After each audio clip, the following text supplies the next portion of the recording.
Yo, what's going on, guys? It's Houston Sports Talk back in the video today, and today the San Francisco 49ers have signed Kendrick Bourne from the New England Patriots, and Kendrick Bourne goes from San Francisco 49ers to New England Patriots to New England Patriots to San Francisco 49ers. It'd be kind of funny if if he in his career, that's the way he ended his career, starting off San Fran, then spending some time in New England, and then coming back to San Fran. I don't know if this will be the place Bourne ends his career, but this is definitely going to be the place that he started it in, because he was drafted. Actually, no, never mind. He was undrafted. I didn't know that. He was undrafted and went to the 49ers. And in those first 3 seasons of his career, he wasn't great. The most receiving yards he had was 487. He had 4 touchdowns in 2018, though. It wasn't standout, though. But he started to really play some good football for the 49ers in 2020. In 2020, in only 15 games, he almost had 700 receiving yards and 2 receiving touchdowns. That was something that led to him getting a really solid deal with the New England Patriots in 2021. And his Patriots 2021 season is what led him to get an even bigger extension after that. 2020 with the Patriots, he had 800 receiving yards and 5 receiving touchdowns with the Patriots in 2021. So that 2020-2021 season for him was a big reason of him being able to, get more money in his career.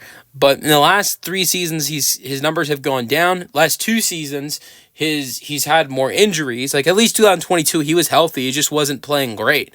But the last 2 seasons, he's actually played a lot better than the last 2 seasons, but he's just been injured. I think here's a huge difference in 2020. You compare 2022 and 2023. 2022, he plays 16 games, has 434 receiving yards. For someone who had 805 the year before that, that is terrible. But what does he do the next year? He has 406 receiving yards. That's 28 less. But he played 8 games. So he had 28 receiving yards less than the year before that in 2023, but played 8 less games. So he probably would have been around the 800 number again if he plays 16 or 17 games, or 15 to 17 games. So that is something to think about. Is Bourne could have been really good in 2023, or was good in 2023 when he was out there, but could have been a lot better and been back to his numbers like he was in 2021 if he stayed healthy. That's not something that happened. Then last year as well, 305 receiving yards in 12 games. I'm sure he's probably, if I guess, 500 receiving yards if he plays all 17, or at least near 500. So, I think that the last couple of years have been tough for him because he's been injured, but the 49ers need a wide receiver right now. Ricky Pearsall was great yesterday. I think he's going to have a great season. But you look at the rest of the wide receiver core. Juwan Jennings is injured right now. They don't know when he's going to be back. Not only Juwan Jennings, but you've got George Kittle, who I know is the tight end, but he plays a huge role in the receiving end. He got hurt yesterday. We'll see what his week 2 status is, but I wouldn't rush George Kittle back to play the New Orleans Saints. Then you've got Brandon Ayuk, who's on the physically unable to perform list. They can't bring him back until after week 4.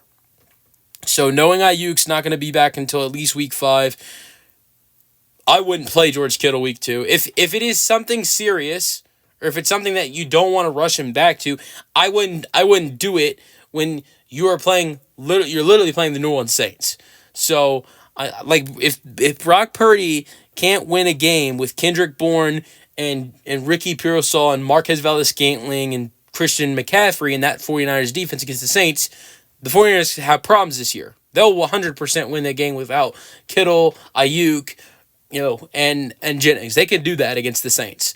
So, but he can be a great addition right now with some of the injuries they have, and just be a good guy to have right now as the wide receiver 2 until Jennings and Ayuk are back, and he can be one of the best wide receiver 4s in the league. Imagine having Kendrick Bourne, a guy who had 800 receiving yards in 2021 and was really good for the Patriots in 2023 when he was healthy, be your wide receiver 4. So yeah, you guys, and then you got Marquez Valdes-Scantling as your wide receiver 5. You guys, let me know your thoughts on the signing for the 49ers in the comment section, and peace out.